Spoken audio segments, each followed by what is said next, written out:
Good morning guys, kain po tayo. Ito po yung ulam ko.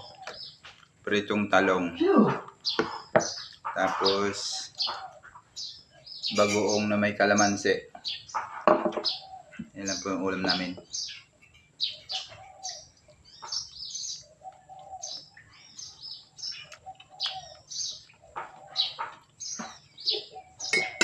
Tapos with kape.